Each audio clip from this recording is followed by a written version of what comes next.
Welcome to Curito Connects. I'm your host, Jenn, and I've been conversing with friends around the world about life challenges and impactful moments. Conversations on this platform look at answering the questions, how we overcome challenges and how our experiences shape who we are and the work we do today. I hope this work can inspire you on your own personal and individual journey. Let's dive right in.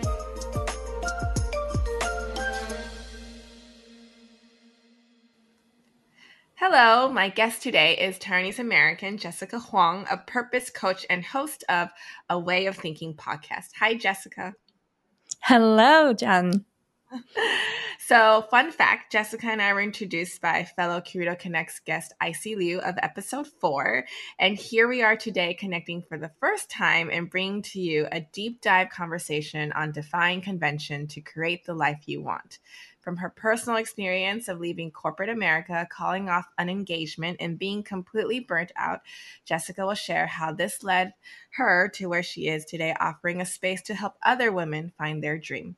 So without further ado, I will let Jessica start by introducing herself to us.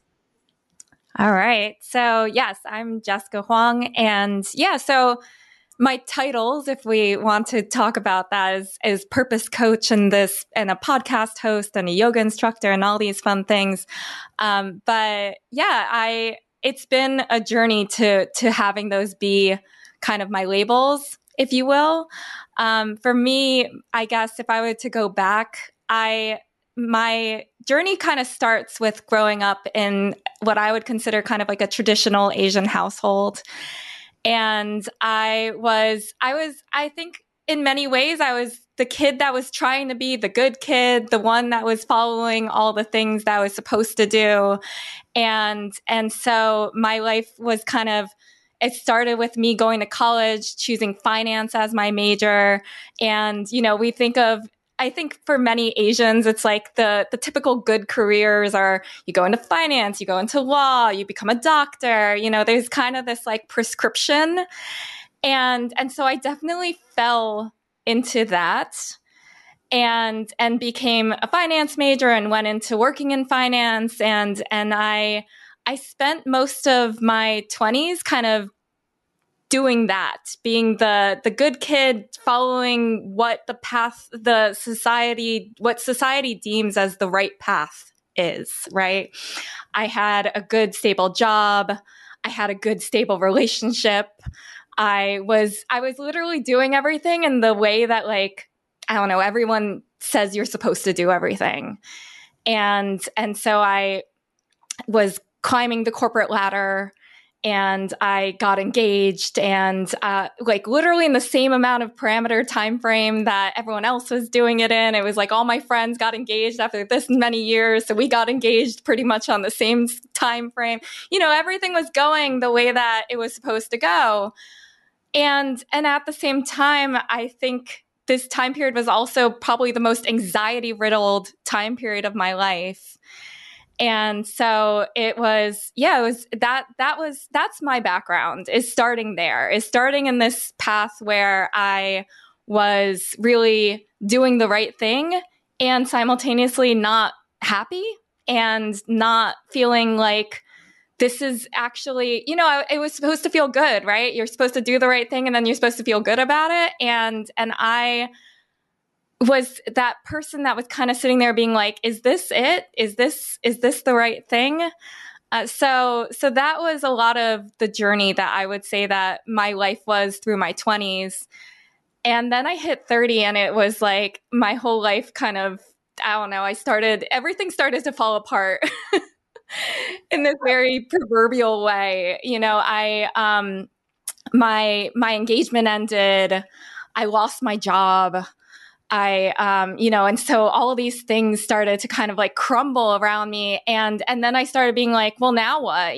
How do I build from here? And I spent a lot of time kind of trying to keep going, trying to keep doing the normal thing, like I found another finance job. I was in another relationship and I kept going in these kind of in that format of being like, well, this is the path. I got to stick to the path. and it just continued to make me really unhappy. So that's, there was this, something was missing. Mm. And yeah, and so I don't know if you want to jump in before I continue on, but yeah, so that's Your the your starting point. your narrative, is very, it goes very, fluidly. So I was like, oh, I want to let you keep going. Okay, well, since you gave me the pause, I will jump in then. So I would like to rewind back to your childhood. So Yeah.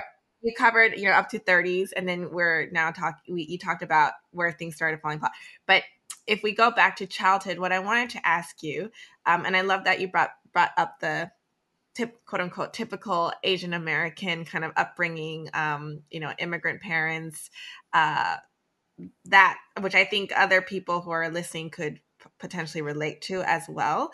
Yeah.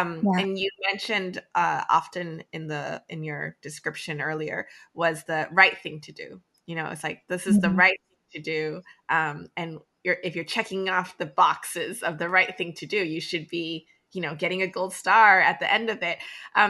What I wanted to ask was, if you go back to your early childhood, can you remember what were you what brightened your days? Like, were you the kid that liked going outside and playing outside, or were you the kid that liked drawing, just all the creative side, if I could throw that in there. And then in terms of right thing to do, what do you think constructed that notion of what was the right thing to do for you? Was that maybe your parents instilling certain values, or how they raised you and your siblings, perhaps, in terms of the things they kept talking about in the household, or what is successful, what the definition of successful is, and how Mm. ingrained and instilled. And was that for you, also trying to make them proud, because it was, must have been a hard journey for them to come from Taiwan to the US to start a life and to raise you guys, So I wanted to open up that conversation there a little bit and have you share with us. Yeah, absolutely. So I would say, yeah, you hit the nail on the head. For me as a kid, like I was so imaginative. Like I loved creativity. I was the kid in art class. I loved to like play with clay, paint. I was this, I was so creative. It was this thing. And, I would make up games with my friends and we would be outside on the street, like creating, I don't know, these little worlds for ourselves. And so that was, the thing that really brought joy to me was creativity and creation, having this kind of allowing my imagination to kind of run wild is what I would say. And that to me was what was really enjoyable. And it was also something that, like, I think I kept going kind of in the background of my life for a very long time, but it definitely became a lot smaller as I grew older, where it was just like it didn't get to hold as much space, or I didn't, we tend to kind of push away our imagination as we get older. We think that we need to conform, right? In many ways, we need to be like everyone else, especially when you're a teenager and in high school and all that. It's like, how can I be just like everyone else? Is, I think, a typical kind of experience that we all have, where it's like you want to fit in. And so I definitely went through that kind of evolution, where it was like, when I think back to when I was a child, like creativity was really the thing that sparked me, that made me light up.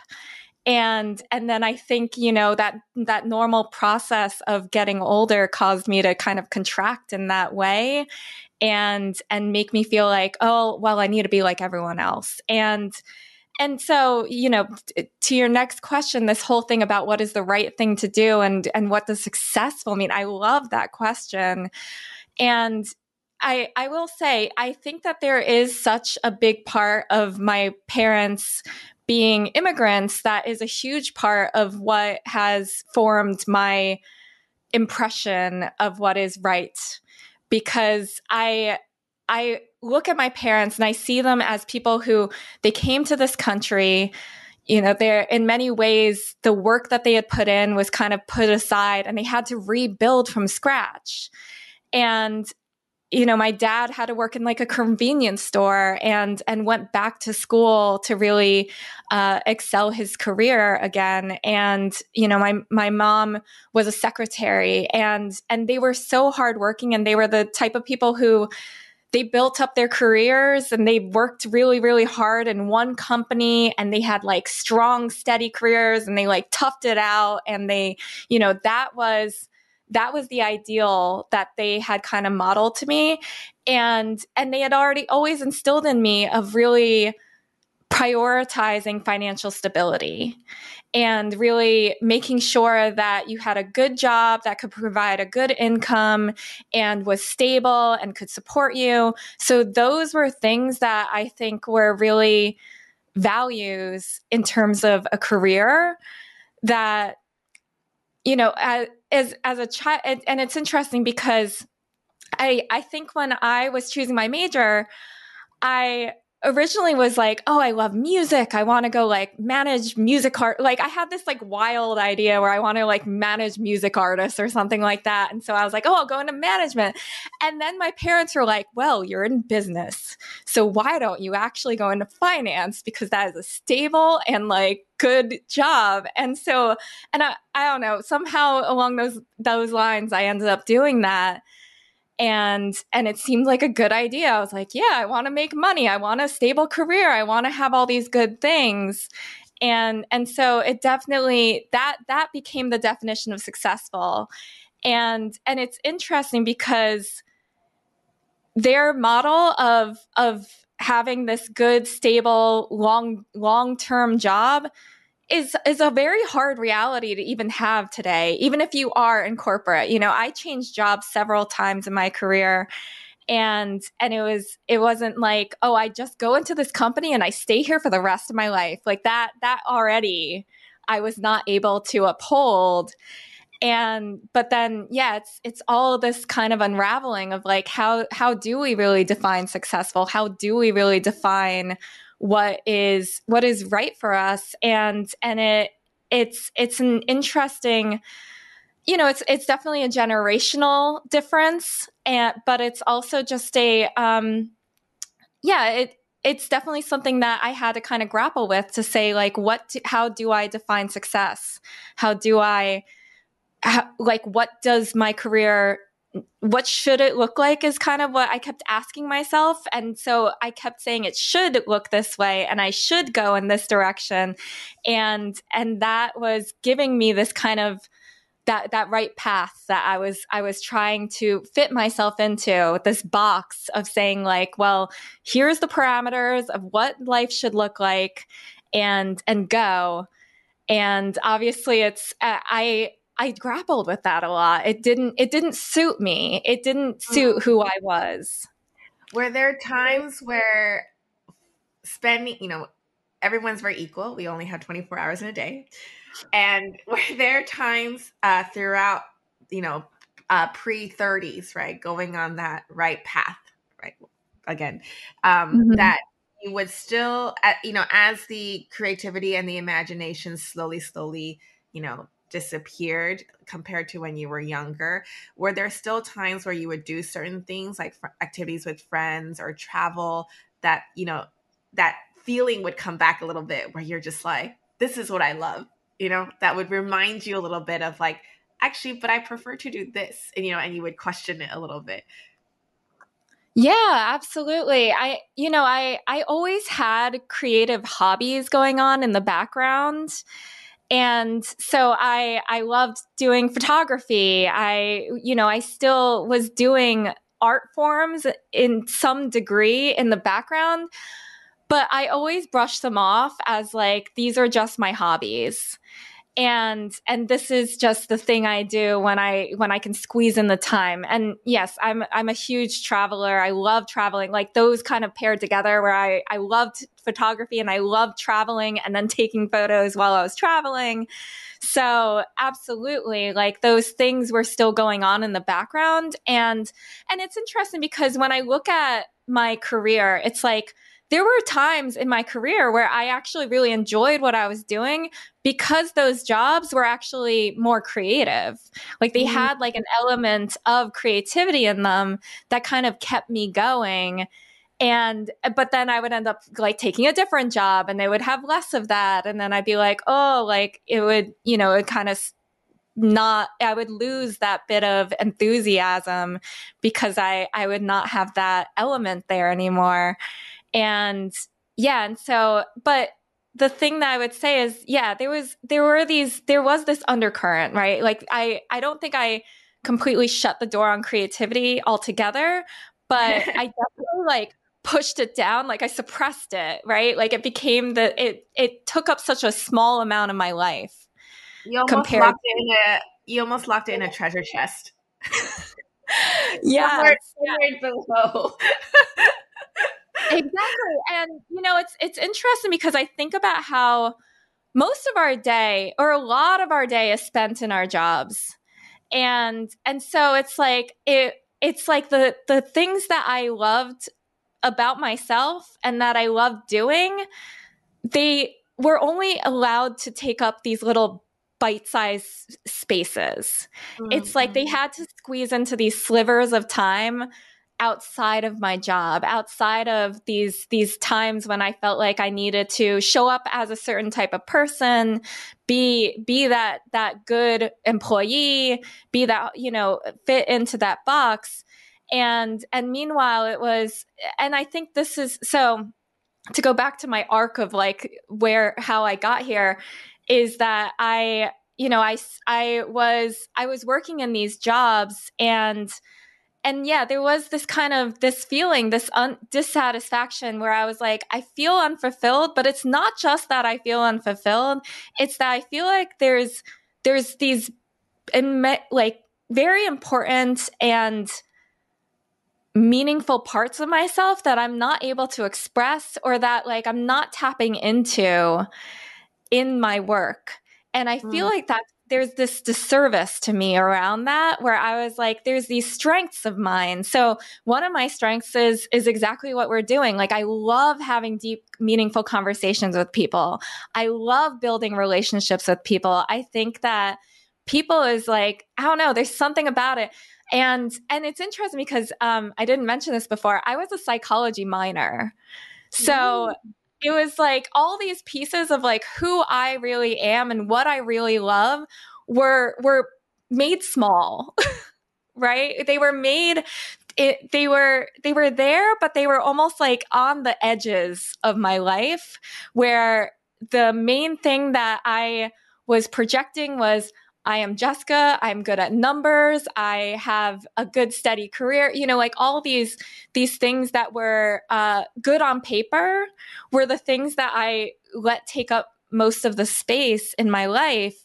And meanwhile, these beautiful parts of myself, these strengths, these things that I knew deep down where I was like, I know there's something about this that is different. You know, not everyone is as good at building relationships as I am. You know, not everyone is as great at creativity as I am. Not everyone has these skills, but I don't get to use them. They're just brushed to the side of my life. Mm-hmm. And I think that was something that was really sitting with me, especially as I was like grappling with like, what am I really doing? You know, I keep going through these jobs and I keep trying to make this work and something's just not right. Okay, so that leads me to when you were early on. You said, you know, then you hit 30s. Then it was the breakup of the engagement, the loss of the job. So, do you think that was the last straw for you, where then everything just kind of like crumbled? You know, where you just because you said you were on this cycle. You know, you kept going on this cycle, and it's like you're asking these internal questions, and you feel like you're just kind of, you know, going on that path, but you're not really happy. So what can you illustrate to us those little moments in that timeline where, you know, the engagement broke off and then you lost your job and then you're kind of just like, well, what am I doing? And where were you at, I guess, emotionally and mentally, and how you handled it, and your support network you had? Like, was your parents supportive of like, what, you're leaving finance, and what, what, you broke off this engagement? Like, he was such a nice guy, and how did you then, I guess that the next phase of that question is like, then how did you heal? Like, how did you find Dharma, and how did you get into yoga, or did you always practice yoga as well in the background? So yeah, I leave you with that.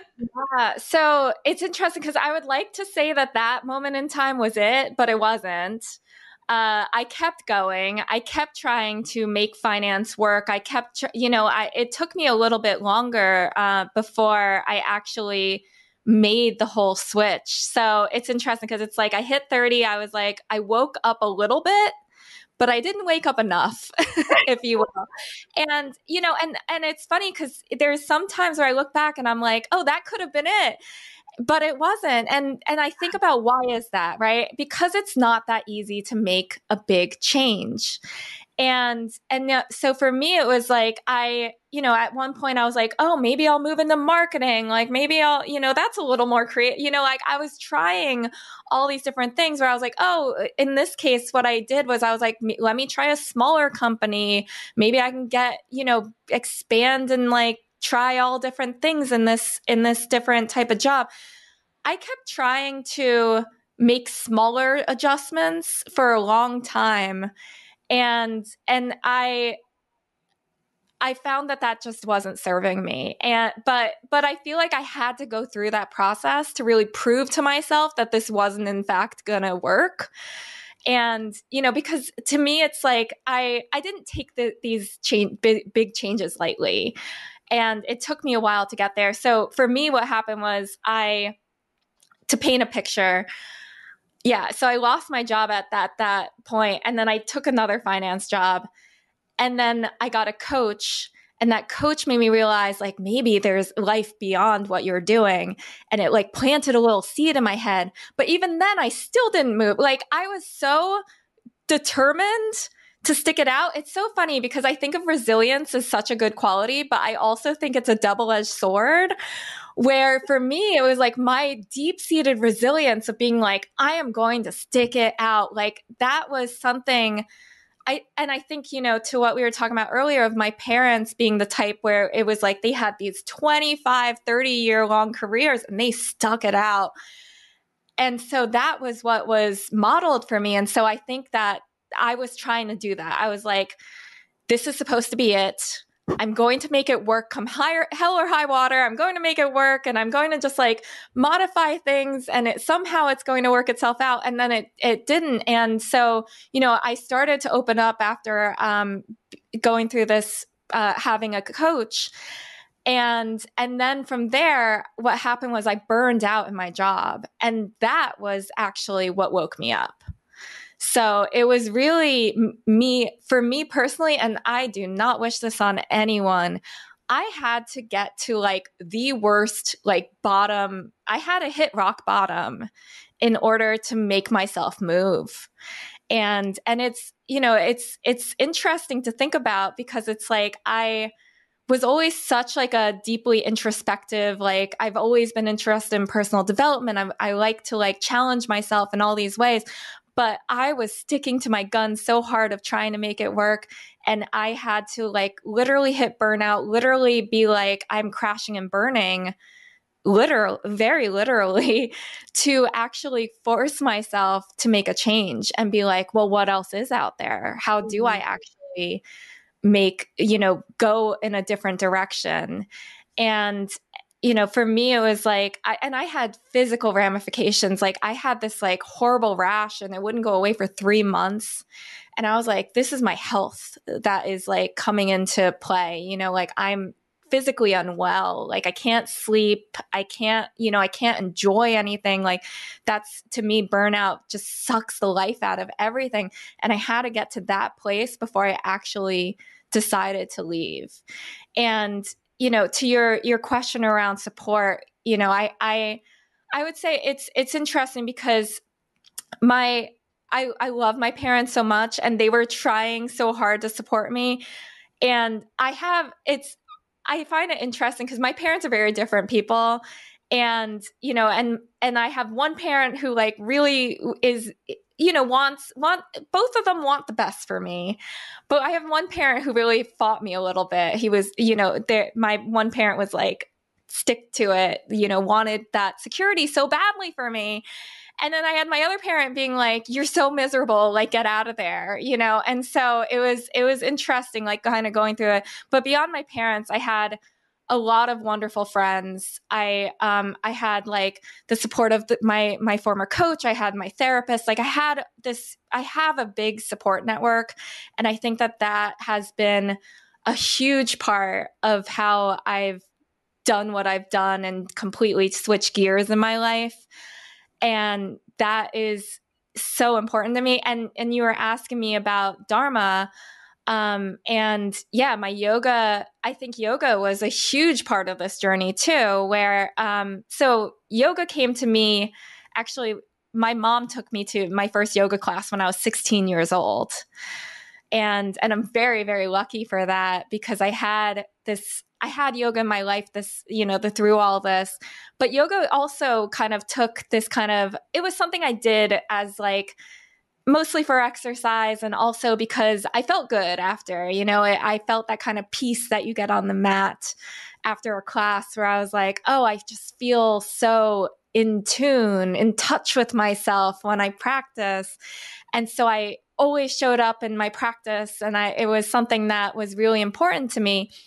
But it wasn't until I really started practicing with Dharma that it kind of totally, I don't know, it just completely opened up the doors for me. And, for me, it was in 2020 that I did like my 200-hour teacher training. And that was also a super important thing because it showed me other people who are doing things outside of corporate.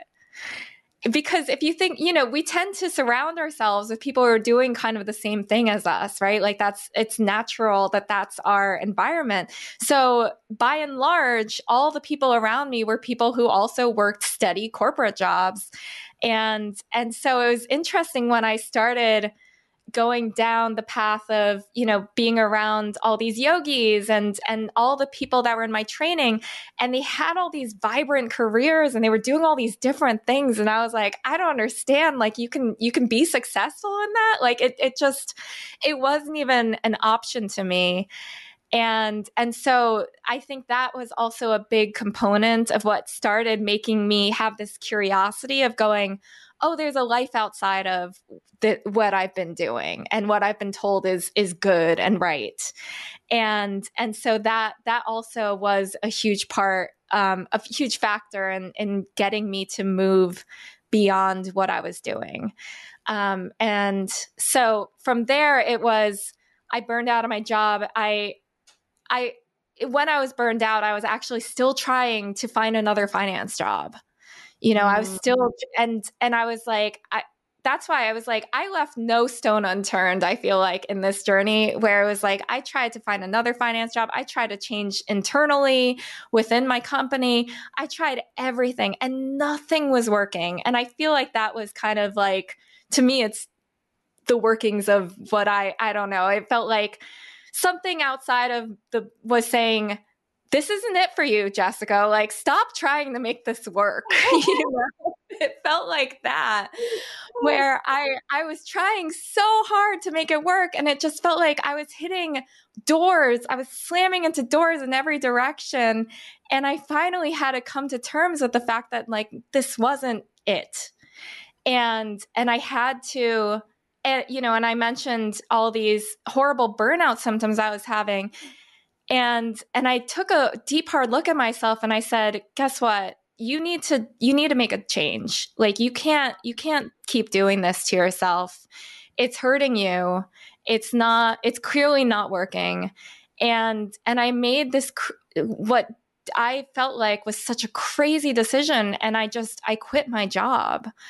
And it was so different from a prior, I mentioned how I lost my job before, but quitting my job was such a different thing because I was choosing it, right? Like I was going there and saying like, I choose to no longer be employed here. I choose to leave this. And I feel like, God, the empowerment of doing that was something I don't know how to express. But it was amazing, and it was crazy though to me because I didn't know where I was going next. Yeah, And, yeah. I wish I could have said like I already had a plan and I had, created this whole schematic and I was softly moving. No, I jumped off a cliff and I didn't know where I was going. You And surrendered. then I surrendered. Yes. I was just like, I don't know where I'm going. This is it. Okay. So yes, jumping off of cliff and not knowing what plans you have going forward, because that's obviously something super scary, especially when you have been raised and have been living your life for 30 plus years with like knowing what's going to happen next. Like you Yeah. had everything planned out, just like you said, when you're checking off all the check boxes. One thing you didn't talk about, which I wanted to kind of sneak back in a little bit, was about your engagement, because I thought it would be kind of Sure. interesting to share the personal relationship side. We get so fixated on the career part of who we are sometimes that at the same time there's that vulnerability of our emotional side when it comes to relationships. So you were saying you were dating someone and you were engaged and then having to break that off. Was that on you or was that on him? um if you can remember, again, back then, Yeah. what was the disconnect there, I guess, for you both to realize like this is not going to work? Obviously in our conversation right now, it's you're still figuring out, well, who am I and like what do I really want, and this is not what I want. So yeah, I thought if you could just share with us a little bit about how that part of alignment with what was going on the work side as well. Did you just jump off the cliff, both quitting the job and saying goodbye to this relationship, of hitting rock bottom like you had mentioned earlier? Yeah. So with the engagement, it was interesting because we were together for 6 years and we met at work and had a great relationship. And, he's a wonderful person. And what happened was it was interesting because as I mentioned before, I think we definitely were kind of just following the path, right? Saying everyone else is getting engaged, we'll get engaged, everyone else getting married, we'll get married. And it just felt like we were kind of following the prescribed path. And then it was interesting because what happened is I lost my job and it was like right after we started wedding planning. And because I lost my job, we paused. And then it was me kind of focused on what am I doing? Like, what is this next thing for me? And focusing on finding that next job. And then when I actually found that, or not when I found it, what I would say is we took some time and then it became this thing of like, let's pick this back up. And then it was, how do we really feel about it? Like it actually made us ask that question. And, Mm. I think it's interesting because when you get engaged, it makes you actually think of like, what would it be like to be with this person for the rest of your life? And, I think oftentimes, especially, I was in my 20s, I wasn't really thinking that question. It was just like, do I enjoy spending time with this person? Yes or no? And the answer was yes. And so then it became do I want to create this life that we would have for the rest of our lives together? And I feel like that like next level question made us really introspect on our relationship. And I think our biggest thing was that we were two very different people. And I honestly think that was true from the start. And it was kind of like I was, you want it to work. So you kind of make it work. But I felt like there were all these pieces where it felt like this. I loved spending time with him, but then I had to almost like gap fill all these things that I enjoyed that he didn't enjoy, and that like, and he enjoyed all these things I didn't enjoy, and like fundamentally we're almost living two different lives to some degree by the end. And it just was like, is this sustainable?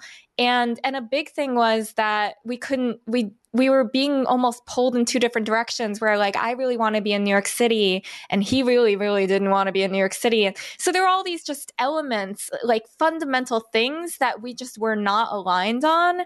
And it was like when we really had to sit down and go, what does the future really look like for us? We realized that it just wasn't a good fit. And as much as there was a lot of love and a lot of, and I think that I look at that and I kind of cherish that time that we spent together, because I think that we had a really beautiful relationship, and I'm very grateful to that relationship and what it served for me in that time period. But at the same time, it was almost like I didn't get to be with someone who really appreciated all these other, similar to the work thing, like didn't appreciate all these beautiful elements of me, because that we just weren't the same people, right? Or similar people. And I think that I think is kind of the undercurrent of what all of these things, the relationships and the career has been like, well, am I being true to myself? Like, am I able to show up as my whole person and who I really am? And do I get to be received as fully myself? And I feel like that relationship was ultimately came to an end because it was like I didn't get to be my full self there. And that was, yeah, it was really challenging. And it's, it's interesting because when I jumped off that cliff on the work side, it was actually the ending of a different relationship. And I don't know, there's this funny current where it's just like, well, when my life decides to blow up, like all the parts decide to blow up simultaneously. I don't know what that is for me, but it seems to be this current that I experience a lot. But yeah, to me, I think that a lot of my experience around relationships, and that was extremely hard, especially when you're getting married, your families get involved, everyone gets all excited. They're, and, especially with my parents, like they wanted me to, it's a security to them, right? Like, it's like our daughter has this person who's taking care of her, who, is there for her. And so I think it was challenging for them to deal with this ending as well, because it was kind of like, oh, our daughter doesn't have that anymore. It was this loss in many ways. And so I think that has been the challenging piece to, I'm still, as of this recording, like it's still just me over here, and that's been hard, like on my family. To me, I'm like, I'm good. Everything's fine. Like I've built such an incredible, beautiful life for myself that I'm super proud of. And it's interesting because from an outsider's perspective, I think that there's this kind of current of like, well, you're 35, you should be married, you should have a good career, you should have this. And for me, it's like, well, I blew all that up and I'm setting out on a different path, but I'm happier and I feel fully myself. And I feel like I've been able to build a life that really mirrors back exactly like who I am at my core. And to me, that is the most important thing to me. And I wouldn't trade that for those old versions of myself. And because it's interesting, I think about that, right? Like, what would my life be like if I just stuck with these things, or if I made different decisions? And to me, like, all of those things would have led me to be less happy, to be less of myself, to be less fulfilled. Like, all of those elements have come with me being able to let go of jobs and relationships and all these conventional things that just weren't serving me anymore. And so when you, how should I phrase this? because I felt like, oh, okay, well, you just concluded all of that. But I was curious to understand for you and your kind of, how did you climb back up? And we had covered a little bit earlier about your yoga practice and in 2020 doing Dharma's 200 TT training. Where Yeah. and you also mentioned earlier on about having your therapist and your coach. I'm curious to know how you encountered your coach, or that you sought out a therapist. And I know in the U.S. it's more common that people see therapy, but out in Asia it's not as common. And coming from an Asian Mm-hmm. household, I was curious if you told your parents like, "Well, my therapist," and then they look at you going, "Why are you seeing a therapist? Why are you Oh why are yeah. you spending money on therapy? There's nothing wrong with you." Or that kind of conversation. So the little stepping stone parts of seeking out, things that spoke to you, that were healing for you, that made you understand more about, oh yeah, okay, this isn't what I want, and this is more of what I'm interested in, or that it really resonates with me. And then how within all that, how the dynamic of your relationship with friends and your community, and your parents shifted as well, right? Like maybe Yeah. telling your dad, oh, guess what, I quit my job yesterday and also broke up with another relationship last week, thinking Yeah. maybe I'm a failure, I'm sorry, but but you're still my dad, and I still want to come home and be nurtured and feel loved, even though I feel like I'm a complete failure on the other end. I think these are common thoughts that a lot of people in these different scenarios that they can plug themselves into, right? And be like, how come none of my relationships are working? Or like, how come I'm hustling these jobs, but it's not speaking to me, and I am not excited about, because I just feel like I'm in it to get my monthly income, to make a living and survive. So if you could just share with us how your processing worked. Yeah. So, well, first off, on the whole thing around therapy. So, I definitely had those conversations. Like, my parents definitely did not understand me going and seeing a therapist. And I will say, yes, it is more normalized here in the US. And I think it was really that my ex-fiance's father happened to be a therapist. So there was that element to it, but I also think a lot of my friends were in therapy. And so it was pretty normalized in my circle, or like my network outside of my home. Yeah. Certainly not in my home. My parents were like, "Why are you doing this?" Like, it definitely was kind of like this, like, we just talk to each other about these things. Like, you don't go outside of the family. So yes, I definitely had that going on in the background. But I guess to me, it was like, I was fortunate enough to have a lot of people around me who were seeing the benefits of therapy. And when I was suffering through my own things, I mentioned I've had horrible anxiety over time. Like, I had panic attacks at times, like I've had these issues. And so in those times, I would seek out therapy, and I found it to be really beneficial. And so that was something that I see it as I was fortunate to have, because it was like getting the support that I needed to be able to do all the things that I wanted to do. As far as the coaching side of things, it was interesting. My best friend, she actually was the one that connected me to my coach. She happened to be at a wedding and met her, and I was like burning out for the first time. I burned out like multiple times in my job. So, and I was in like a really bad space with my work. And then she meets my coach, and she's like, "Hey, this person maybe could help you." And so I jumped on a breakthrough session with her. And by the end of it, I was like, "Yes, sign me up. Let's go." I just, it came to me at the right time when I needed it. Mhm.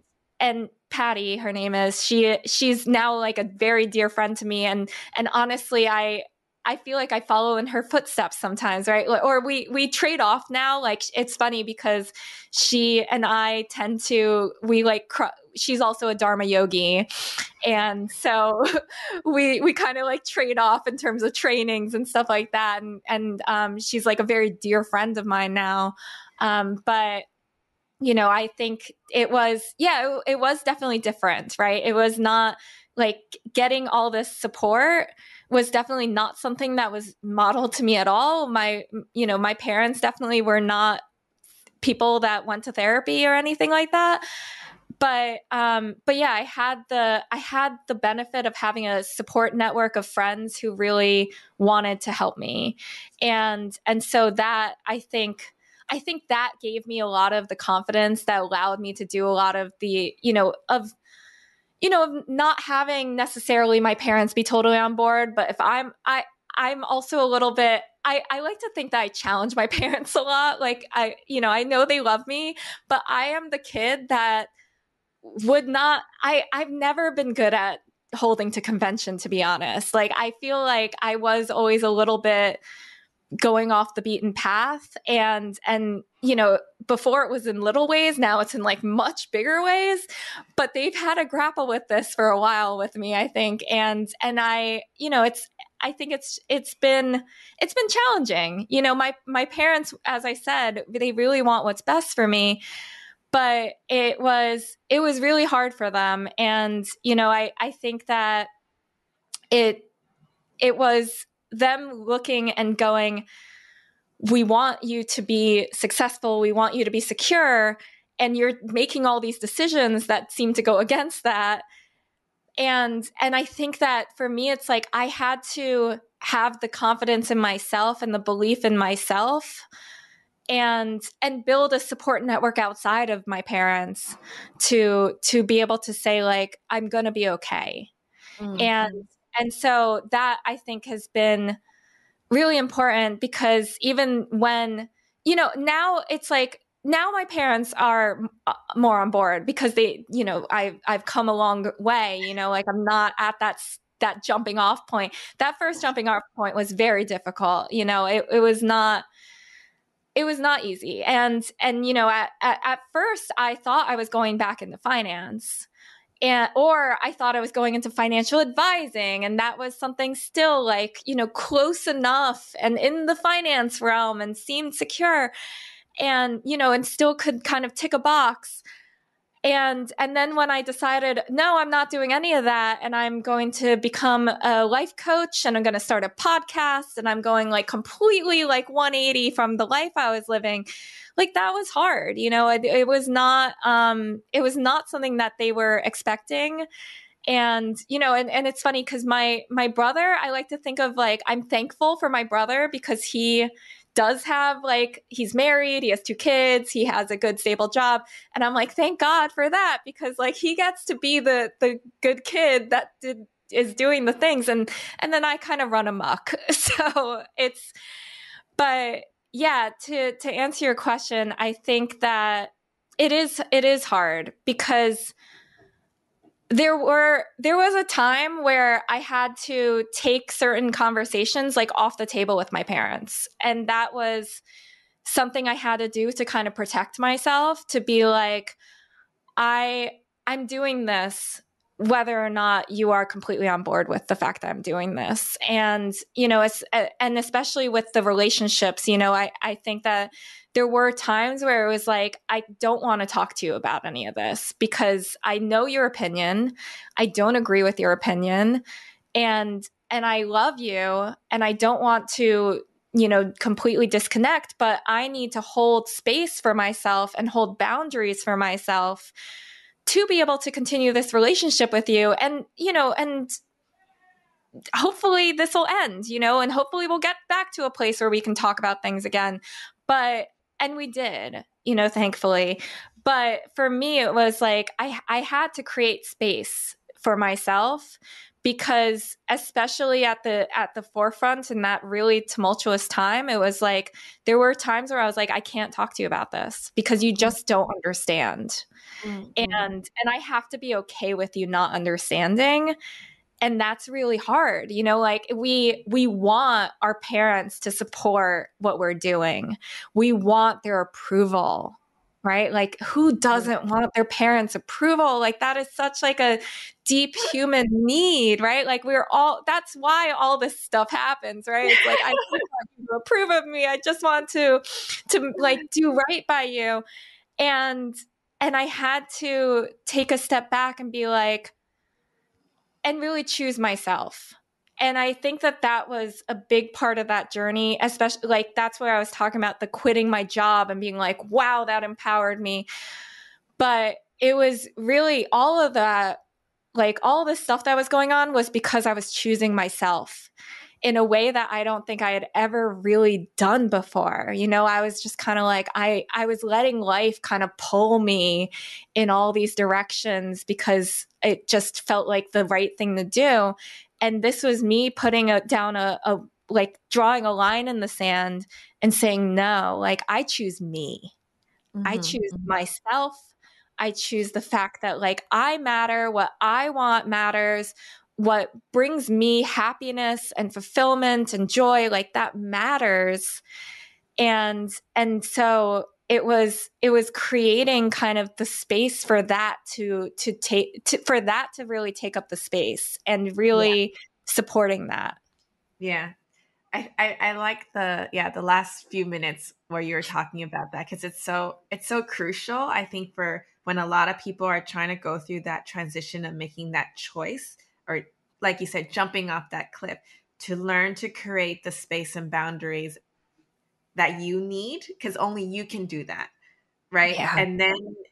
And then once you create that, those who are in alignment with you will be by your side, and those who challenge you may not understand it at the time, and that's fine for that time being. They might come back later in your life, but you just need to make space for you to be able to do those things, right? And I think that step is always very, very hard, because there's so much noise in our mind to be like, but then maybe this or that, or what if, or like so and so is going to think that, or your family, or etc. So I think that was very important, and I think you beautifully illustrated it, but from your own experience.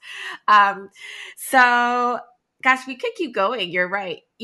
I guess this is what happens when you're podcasting with a podcaster. It just never ending. But we should kind of wrap this up a little bit, because we don't want to make it too long of an episode. We'll have to do like a part 2 or something. But going back to defying conventions, which is the theme of our topic of conversation today, which I think you really hit the nail on from all aspects of from our beginnings to where we are today, and what you are offering with your work. So you have your podcast, and you do life coaching. So could you just touch upon that really quickly in terms of how you decided, like you said, the 180 switch, that you want to do this versus going back into music management, for instance, that you mentioned earlier. Actually, it's so funny when you were saying what you actually wanted to study and everything you were illustrating. I was thinking, gosh, you would have been really good at that. With like people skills and like talk to people, like Isn't that funny? it is funny. Yeah. So I just kind of wanted you to share with us how you made that decision to be like, actually, this is what I prefer to do, and this is how I want to shape my offering to people and my job. Yeah. So it was, I spent, after I burned out, I kind of spent time kind of reconnecting myself with myself and really connecting to like, what brings me joy? Like, what do I really want in life? Like I was asking myself all these questions, and also like I spent a lot of time just like telling people about what I'd been through, like telling friends and whatnot. And what was really amazing me was just how powerful it was just to prioritize myself again, because I feel like I had kind of brushed myself to the side and through everything I'd been through. But the other thing was, when I told people what I went through and quitting my job and everything that and that ability to really trust in myself and choose myself, I started watching other people do it. And so my friends would like leave relationships that they were kind of hanging on to. They were leaving jobs. They were making these big decisions. And it shocked me at first. I was just like, what is happening? Like, are they really doing that? And then it kind of, I don't know, it sparked in me where I was like, what if I get to do more of this? What would that be like? And it's funny because I went down this path. I think I mentioned that I tried to do another finance job or financial advising. And I was convinced I was going to do that because it's hard to leave that all behind because it's such a big identity shift, right? Like our identity gets so wrapped up in what we do. And it's funny because prior to this, I literally was like, I had this thing where I voice record myself, and thankfully I voice recorded myself, like going through some of these trials and tribulations. And it was really amazing because I was like listening back to them. And there was one where I hit this roadblock and I went, I don't think I can be the person that other people want me to be anymore. And I was like, whoa, like, where did that come from? But I was like, that is what I need to listen to. I can't show up and pretend to be someone I'm not. Like, and I felt like I'd been doing that for so long. And the thing is, I talked about these kind of undercurrents, this idea where I was like, I love deep conversations. I love connecting with people. I love holding space for people. And, I think it's just part of who I am. And then seeing all these people get inspired by what I was doing and making big changes in my life, like that's what set me off to be like, you know what? I think I'm going to start a podcast and I'm going to become a life coach. And I thought it was crazy, but I was like, it was probably the most sane moment I've ever had because it was so in line with who I am as a person. And it let me be the creative person I always wanted to be. Like I think of how, creativity is like the like lifeblood of entrepreneurship, of, creating a podcast, like all these things. And it brought me back to life is what I would say. And so to me, it's funny because like what I do now, it's like when you're a coach, I feel like you're coaching the younger version of yourself, right? Like you become the coach that you wish you had at that point when you were at your lowest. And so I think that's why I do what I do now, which is really helping people leave corporate jobs and move into creative fields or whatever creativity means to you. Because to me, when I say creative career, I mean like whatever it is, that thing that is like true to you that you haven't been able to do because you felt like you had to fit in that box. Like, what is that thing? Like, what is it that is within you, that creative spark, that we were talking about? What is that thing that is like, that lights up your eyes and goes like, what if I could do that? Like, that's what I want to, that's what I'm helping people with now. And I think it's so cool, right? Like it's such a full circle moment where it's like you get to watch to bring people along on that journey that you were there on and go like, let me help you. Let me help you in a way that that I wish I had for myself and be able to support you in that journey. So it's an honor. And I don't, and I think that to me, it's so important. And I take my work so seriously because I care so much. Like, I'm like, this is your life. Like, I want to see you flourish. Like, I want to see you light up and have energy and be feeling the things that I get to feel all the time. And before I think about it, before it was like, God, like waking up in the morning felt like torture. I was like, oh, here we go again. Let me go back. Like, let me drag myself out of bed. Let me drag like I was literally dragging my feet to my office, which wasn't that far away. But it was like that short walk just felt like an eternity because I didn't want to be there. And now it's like, no, I wake up in the morning and I'm like, what am I up to today? Like, what kind of like crazy stuff am I going to like get my fingers into, like, and it's just, obviously there's things I don't love doing, but like, there's so much I love doing that like, yeah, it's like, that's what I get to wake up to. So much sparked energy, like just in between you. That's great. I can feel it. Um, okay, so I'm gonna start wrapping up. A few last questions. One was I wanted to ask if your parents now understand what you're doing. I don't know if they totally understand what I'm doing, like day to day, by any means, but they support what I'm doing, and I think Okay, that's the most important. Yeah. yeah. Because like, let's face it, like, do we ever really know what someone's doing? And they're, like my brother is an engineer. I'm like, I don't know what he's doing, but, but they support what I'm doing. And yeah, it's definitely more important. They really do support what I'm doing now. And I was curious if you ever asked them, like you said, as immigrants coming to the US and having to reorganize themselves to raise a family and, have a career working somewhere for, decades on. Did you ever sit down and chat with them about, like what sparks them? Like what their what were they like when they were younger?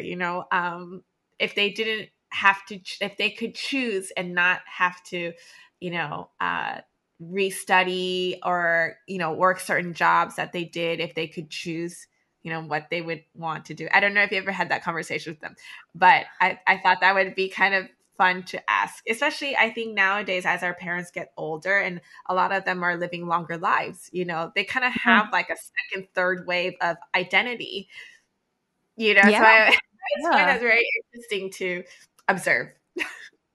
No, absolutely.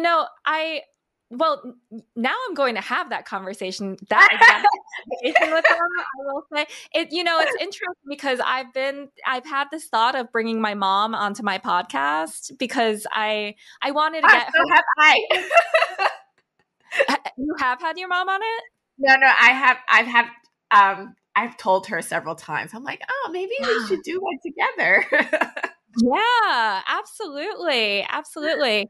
I already have that in mind, but I'm going to ask her that exact question now. But I will say it's interesting because I look at my parents and like, I think that's why, I've been trying to do all these things for them is like, I see their life as so much sacrifice.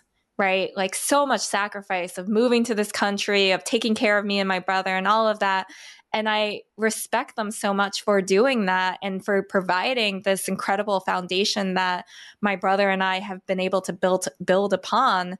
But yeah, it's interesting because to me, it's like, I look at my parents and I'm like, I just want them to be happy right now. Like, and I'm like, whatever that looks like, that's what I want for them. Like, I'm always like, Mom, go, like, take the trip that you want to do, like, go do the things you want to do. Because I'm like, if now when, like, just enjoy it. Like, to me, it's interesting, especially now. It's like, as they're getting older, that is what is so important to me. But I do want to ask them that question because now I'm like, what will that open up? Like maybe they can get into more things. But also what is, I will say is really cool is my mom listens to my podcast. And and it's, it's really cool because I've had some really wonderful people come on, like Dharma has been on my podcast actually. And my yoga teacher or should I say my 84-year-old yoga guru is really what I should say. Dharma's incredible. But it's been really cool watching my mom kind of like expand her own mind and her own way of thinking, like through my podcast. And it's cool. Like it's really amazing that we get to kind of open. I think that that's what is so amazing about what I've been doing is it's also showing my parents that there is another way. You know, like, Mm, yes, yeah. they gave me a great foundation. They showed me an incredible way to do things, but they also now they get to see me kind of charting my own path Mhm. and get to experience that through me. So what did you say earlier? You said, "Oh, thankful for my brother who kind of did all the right things, and here I am, like causing wreck." But now on the flip side, when you're understanding all of it better, and the shift you're making within your family too, what you're Mhm. doing without you realizing is trickling a frequency to them to Yeah. question themselves, make changes, to challenge the unconventional, right? So, in a Yeah. way, it's like that's what makes it complete. We can't all be the same. Yeah, absolutely. You know? And I think that that's what's so important. And something I think I did learn like as I got older is like it's our differences and our unique things about us that are actually the most important. Yeah. We spend all this time in grade school trying to be like everyone else, and I feel like when we get older, it's like how do we dismantle that entirely and become more and more of who we are and see more of the gifts that we have that other people don't have and how beautiful it is that we are unique and have these beautiful differences. Yeah. Totally agree. So, last three questions I normally ask my guests. I'm just going to give all three to you right now. And if you forget, you can ask me and I'll remind you. So, Okay. first one is what keeps you grounded?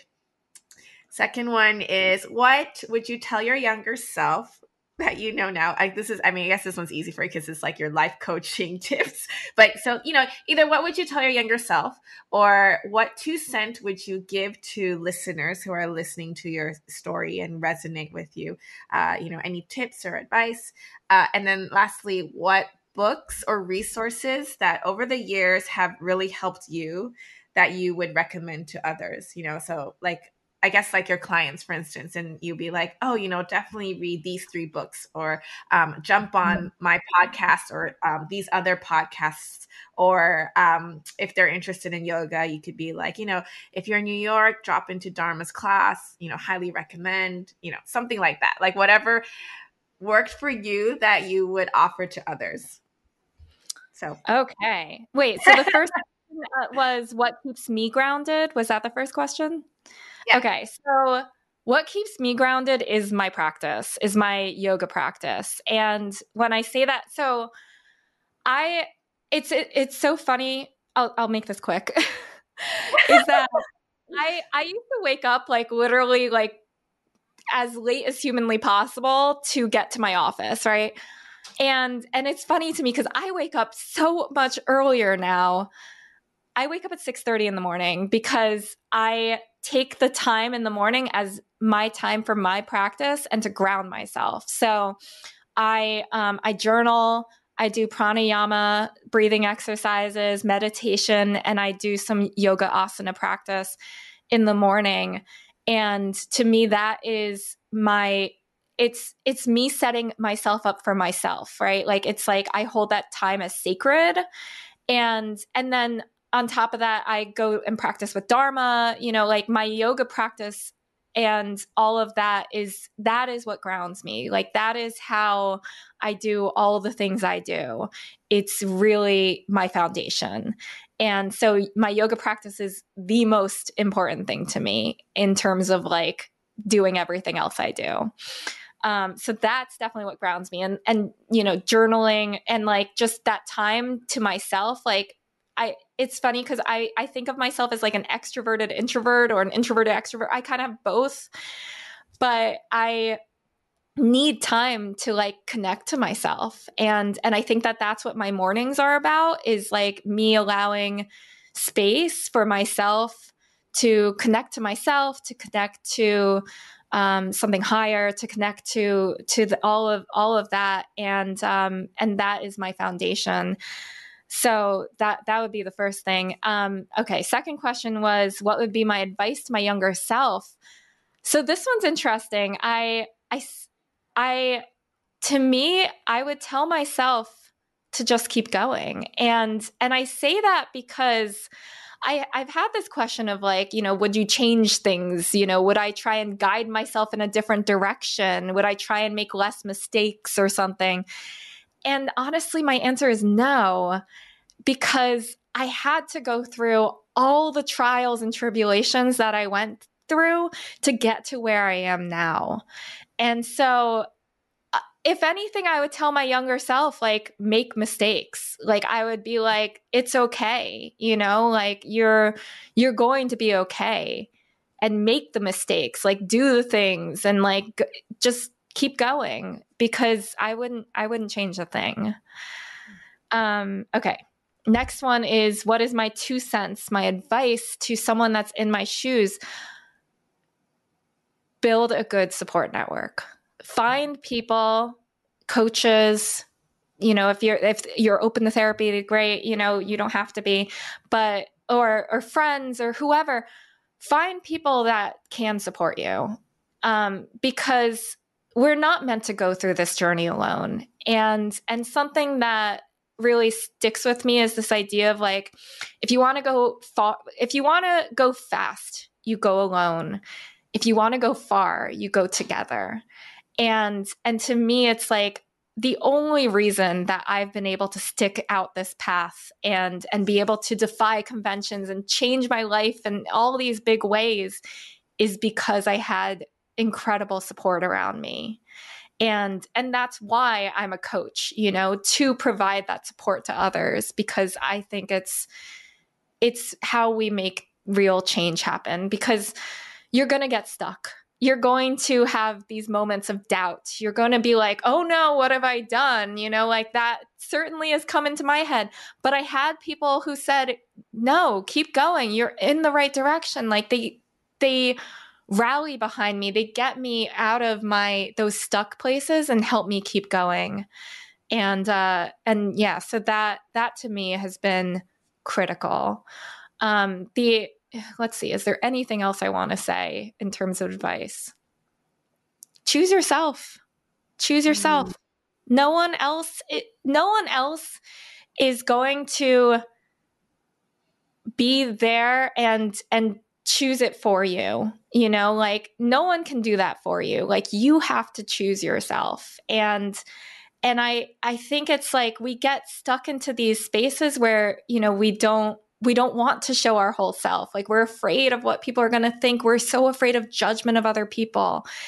And to that, I would say like, sometimes you have to let people go that aren't going to be there, that don't get it, that aren't, sometimes the wrong people need to go for the right people to come in. And those right people are there. They exist. And you could fill your life with them, and it will make your life magical. When you have this surround sound around you that's going like, yes, like they get you, like they understand you're crazy, like, and they love it. Like, how cool is that? So I would say anyone that's sitting there going like, I'm afraid for people to see me for who I am, I would say like that you are beautiful exactly as you are. And when you let that out and you show that to the world, like the world answers, and it brings in the people that also are just as wacky and weird and like crazy as you are, and embrace that. And it's worth it. It's worth it. Love it. Okay.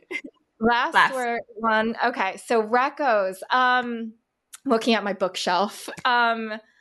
Oh man, I'm like, I read so many books. I mean, from a yoga so first off, to answer your question, yes, if you're in New York, come to Dharma Yoga Center. Absolutely. Come take classes with Dharma. Come take class with me. I teach on Sundays at noon. You can also take my class online if you want to, if you're not in New York. I would love to see you there.